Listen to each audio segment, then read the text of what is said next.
Hello everyone and welcome to the course PHY 202. So today we'll study about the first chapter, which is electric force. So the electric force is the force between any two charged particles. So when you have positive charge particles and the negative charge particles, there is always electric force between these charges. So before the electric force, we should know about the electric charge. What is the electric charge? How we get the electric charge? So electric charge, suppose you have a rubber rod, you have this rubber rod and you have a fur. So if you rub these two objects against each other, what is going to happen? There will be removal of electrons from the fur and they will go on the rubber rod. So electrons will move from fur and they'll deposit on the rubber rod. So because there is now deficiency of electrons on the fur, so it is gonna get the positive charge, and because there are excess of electrons on the rubber rod, so that's gonna get the negative charge. The rod is said to be negatively charged because of an excess of electrons, and the fur is going to be positively charged because of the deficiency of electrons. Similarly, if we take the example of glass and silk, if you rub glass rod with the silk, the electrons are removed from the glass and they'll deposit on the silk. So if they are depositing on the silk, that means now the silk is going to get the negative charge and the glass rod is going to get the positive charge.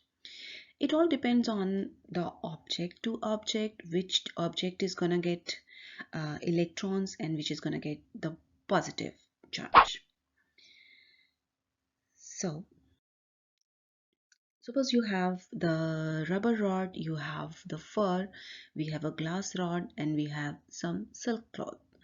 So initially when they are present, uh, if you see, they all are having charges, positive as well as negatives. So suppose if you see the fur, it has positive charges as well as the negative charges. The silk has positive, negative, rubber rod has positive, negative, glass rod has positive and negatives. So when they have both the charges, that means they are neutral in nature and they don't have any charge over them. But once you rub fur with this rod, what is going to happen? There will be some transfer of electrons from the fur to the rubber. So now if you see, the fur is having only the positive charges, whereas rubber has excess of electrons. So if it has excess of electrons, it is going to be negative. If it has only positive or the excess of positive, it is going to be positively charged.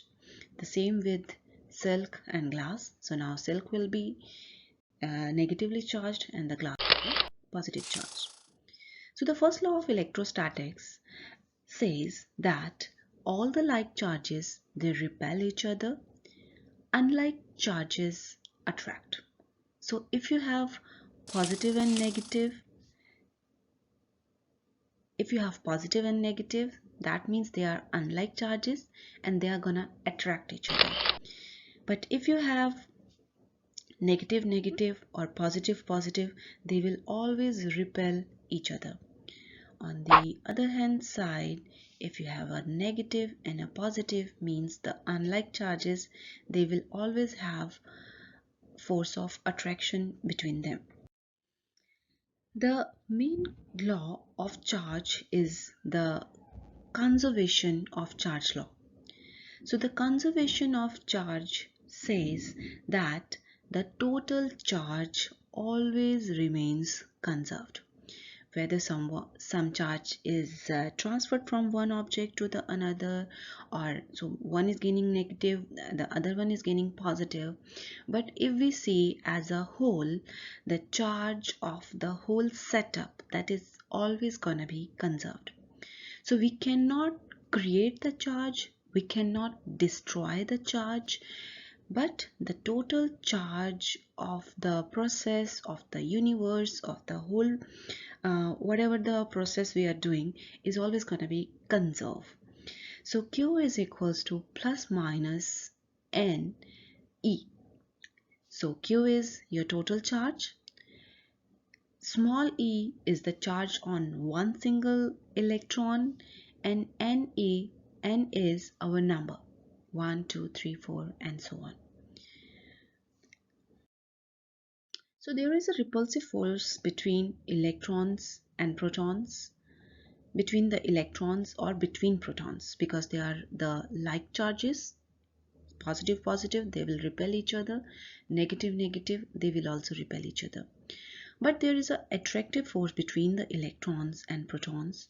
So if you have unlike charges, they will always attract towards each other.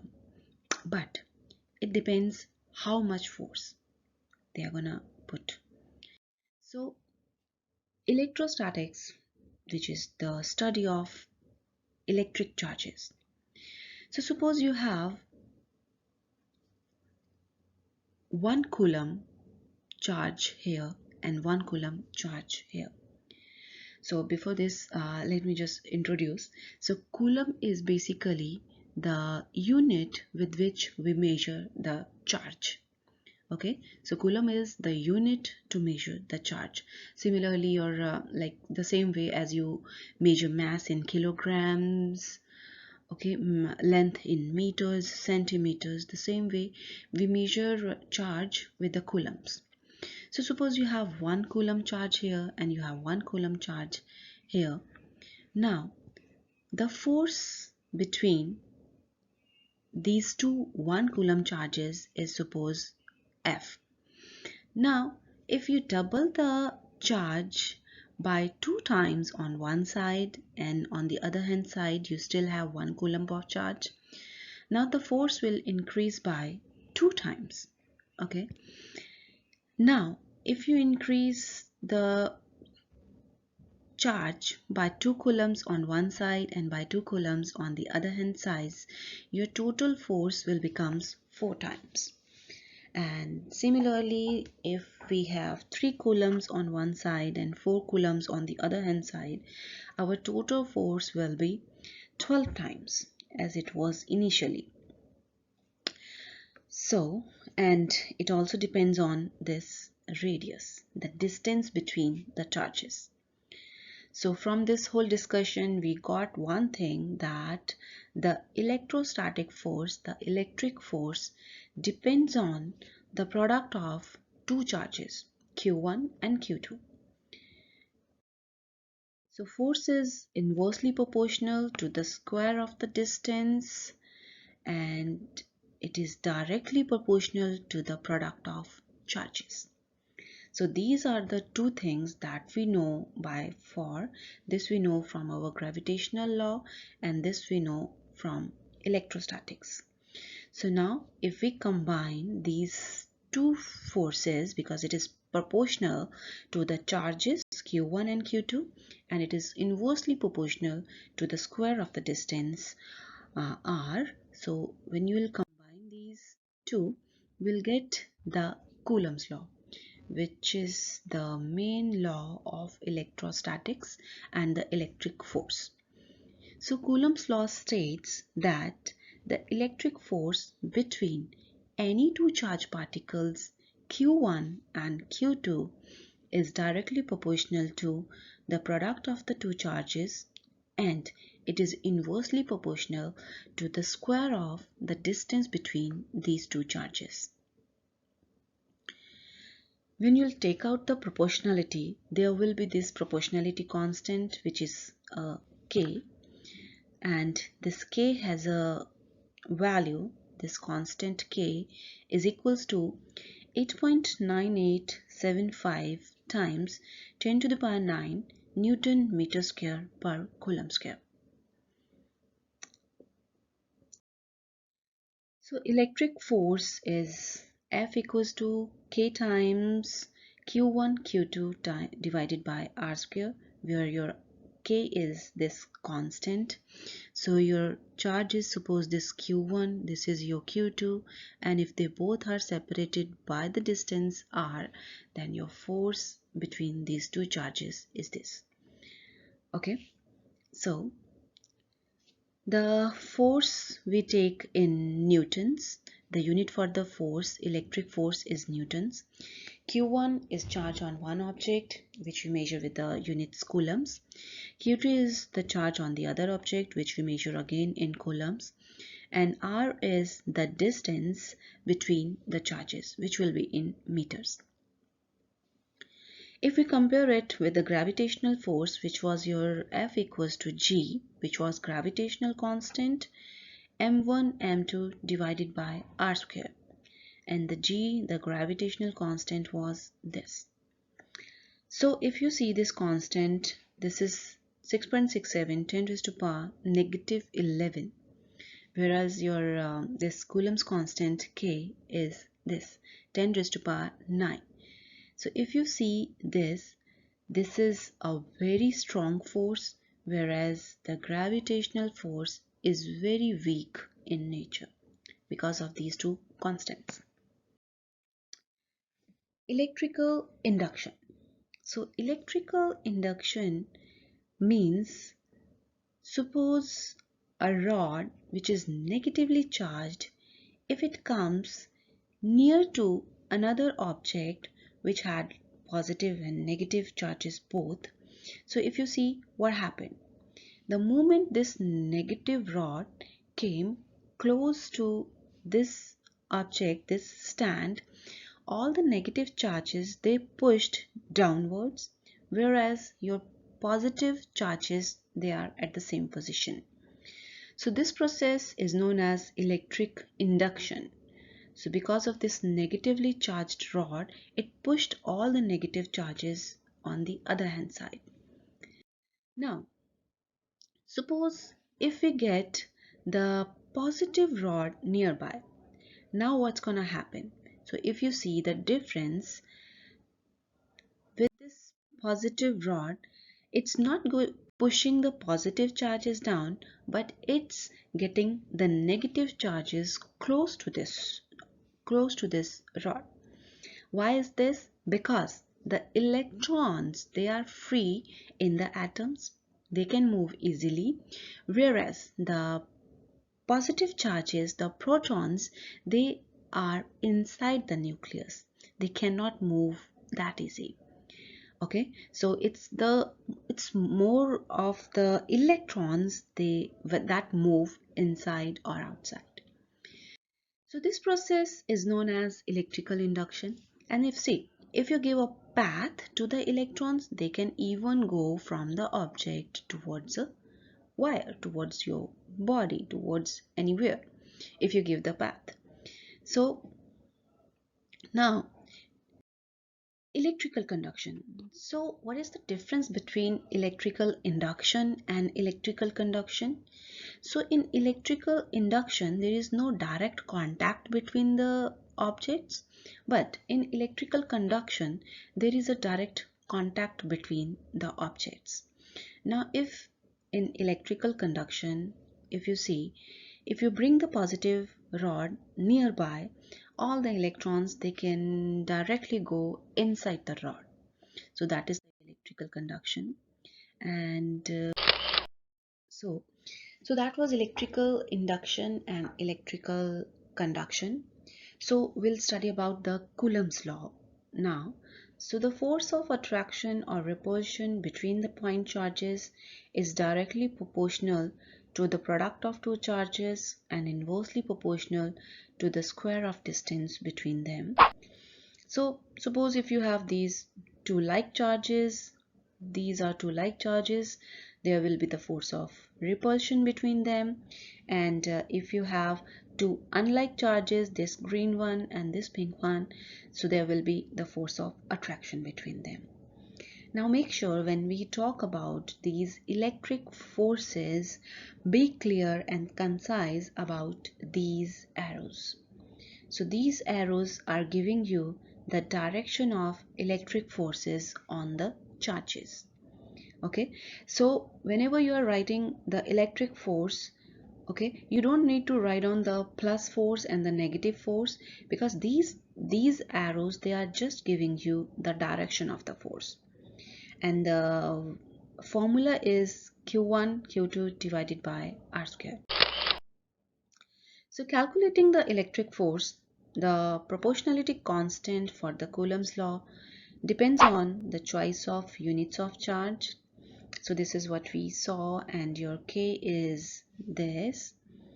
So if Q is in coulombs, distance is in meters, your force will be in newtons. And if you are checking all the SI units, then your proportionality constant K will be this: 9 times 10 to the power 9 Newton meter square divided by Coulomb. Okay, so we have seen the basics of electrostatic, that what are the charges, how the charges get the electric force, what are the type of electric forces like attractive force and the repulsive force between the charges, and most important, the Coulomb's law. So now we'll study this Coulomb's law, and we'll do this example number 1. So suppose a negative 5 micron Coulomb charge is placed 2 millimeter from a plus 3 micron Coulomb charge. Find the force between the two charges. So draw and label givens on the figure. So whenever you have these kind of problems, firstly you need to draw the figure and then start the problem. So we have one negative charge which is negative 5 micron coulombs, and we have another charge which is plus 3 micron coulombs. They are separated by the distance 2 millimeters. And now, so after this you're going to make the electric force arrows, the directions. So since they both are oppositely charged, so your electric force will have this direction, this one and this one. So they both will attract each other. So the electric force between these two charges is K Q1 Q2 divided by R square. And guys, for these questions, make sure you always convert the units to the SI units. And you need to convert milli and micron also, these suffixes also. So firstly you will put the constant value, which is your 9 times 10 to the power 9 Newton meter square divided by Coulomb square. Your first charge is negative 5 times 10 to the power 6 coulombs, because your micron, 1 micron is 10 raised to the power negative 6, and the milli, 1 milli m is 10 raised to the power negative 3. So if you remember, there was in the first unit of your 201 course, you have done the units and measurements. There was one page with all the suffixes, the milli, nano, micron. So these are the same suffixes here we are using. So first charge is this, the second charge is 3 times 10 to the power negative 6 coulombs, and the distance is 2 millimeter. That means 2 times 10 to the power negative 3, and you're gonna take square of that r. And when you'll calculate all these, you will get F equals to 3.38 times 10 to the power 4 newtons. Now look, so when you are taking, there is one correction in this. So when you take the charges, you take actually the absolute value of these charges. Okay, so you are taking absolute value of these charges. That is why we are not using the negative sign with this force. Okay, and instead of that, you are just gonna write that this is the force of attraction between these two charges, Q1 and Q2, since they both are opposite to each other. So signs are only used to determine the force direction. So make sure not like don't get confused with this.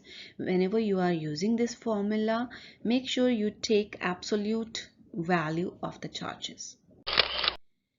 Now for all these problems, the strategy is firstly read, draw the diagram, label a sketch showing all the given information in appropriate SI units. Okay, and then do not confuse the sign of charge with the sign of forces. This is what I'm stressing about. Like whenever you're putting the sign of charge, don't get confused with the sign of force, because the sign of force is different. Just make it as an attractive force or the repulsive force. Okay, but there will be some questions where I'll ask you to draw the direction of electric force.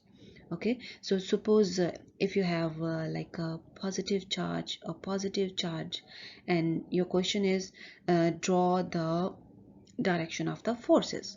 So electric force is going in this direction.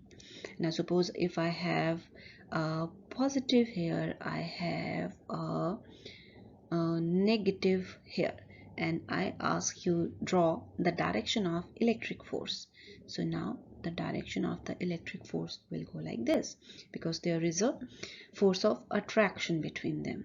Okay, so that is the difference between the directions, the signs. So the resultant force is found by considering the force due to each charge independently. So, and you need to review for this the vectors. So if you remember what we did in the previous course 201, how you used to find the resultant for the vector quantities. So we are going to apply the same laws on the electric force. So because electric force is again a vector.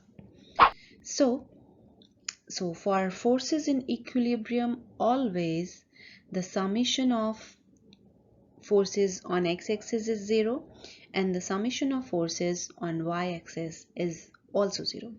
So if you stress on this thing, the equilibrium. So what we mean by the term equilibrium means the stable position. So if you have anything in equilibrium, if you have anything stable, so at that point all the forces acting on that object will sum up to 0. And how you can sum up the forces? You are going to take all the x components and you're going to take all the y components, and then you will sum up all the x components together and all the y components together, and they all should be 0. So we'll do some problems for this equilibrium condition also. Let's do another one. Next example. So this example is a negative 6 micron coulomb charge is placed 4 centimeter from plus 9 micron coulomb charge. What is the resultant force on a negative 5 micron coulomb charge, which is located midway between the first charges? So now, like first of all, I said you need to draw the diagram. So the diagram, so you have negative 6 micron coulomb. So here is your first charge. It is placed 4 centimeter away from plus 9 micro coulomb charge. So what is the resultant force on a negative 5 micron coulomb? So this is your negative 5 micron coulomb, which is located in between these two charges. So midway means 2 centimeter on this side and 2 centimeter on this side. So firstly you are going to draw this diagram. Let me just take out these. So now after this draw the forces. Once you have your diagram, now you will draw the forces. And what is your question? Make sure that you need to find the resultant force on this charge. So this is the required one. So this is having one force of attraction towards this, because it is negative, it is positive. So the one force acting on this negative charge is this F1, and the next is the second force acting on negative 5 micron coulomb. Because of this is the force of repulsion, if you see. Okay, so since they are both the same charges, so there will be the force of repulsion also acting on negative 5 micron coulomb. So now there are these two forces acting on negative 5 micron coulomb. F1 because of plus Q2 and F2 because of your negative Q1. Now after this you need to find the resultant force on the Q3. So if you see both the forces F1 and F2, they both are pointing along the same direction. So now again we are going to apply our vector addition law, that how you add these two forces. So firstly let's find the F1. So F1 is your K times Q1 Q3 and divided by R1 square. So this is F1. So 9, they have taken F1 as with this charge, with this negative 6 now. So K is a constant, that's gonna be 9 into 10 to the power 9. Your Q1 is always negative 5 micron coulomb, and Q3 is this Q1 is this negative 6, and Q3 is your 5 times 10 to the power negative 6. Okay, so as you know that the micron is 10 to the power negative 6, and your distance is in centimeters, so you need to convert that to meters. And when you will calculate this whole thing, you will get F1 equals to 675 newtons. Now the second force with the another charge Q2, so K times, which is a constant, your Q2 and Q3, again you'll put the charges. So one is your 9 micron coulomb and the second one is 5 micron coulomb. So you'll put the charges, you'll divide by square of the distance, and you'll get the force. So now we have these two forces F1 and F2. You got the magnitude and you know about the direction. How we are gonna get the resultant of these two forces. So you have F1 and you have F2. So the resultant force should be the sum of each independent force. So you are simply gonna add these forces and you will get your resultant force as plus 1690 Newton. So let me show you one more thing. So this was the condition that you had both the forces along this direction. So you added these two forces. Now if one force is here and the one force is here, then you're gonna subtract the forces, and depend like how you're gonna subtract these forces. So suppose if this is the F1 and this is the F2, so F1 is going to the positive side and F2 is going in the negative side. So in this case your resultant will be F1 minus F2. So this is how you're gonna apply your vector addition and vector subtraction laws on these electric forces to find the resultant. And if the forces, they are not like collinear and they are at some angle, then you need to apply the certain laws. Okay, so I would recommend you guys to go through and review your vector parts also, that how you are gonna get the resultant from the vectors. So summary of the formulas, like charges they always repel, unlike charges they always attract each other. The Coulomb's law, it's the main law for this whole electrostatic, states that the electric force is directly proportional to the product of the charges and inversely proportional to the square of the distance. and we have a proportionality constant, which is your K, and this K is equals to 9 times 10 to the power 9 Newton meter square per coulomb square. And with the charges, since we don't get like very big and high charges on the objects, we generally get microns or nano charges on the objects. So there are most of the chances that you get these suffixes with the charges in your examples or in the problem. So make sure how you're going to convert that. Whenever you have micron coulomb, you need to convert that by 10 to the power negative 6 coulomb. Whenever you have a nano, that means it is multiplied by 10 raised to the power negative 9 coulomb. And if you even have a picocoulombs, that means it is 10 to the power negative 12 coulombs. And always one electron carries this much amount of charge, which is negative 1.6 times 10 to the power negative 19 coulomb. And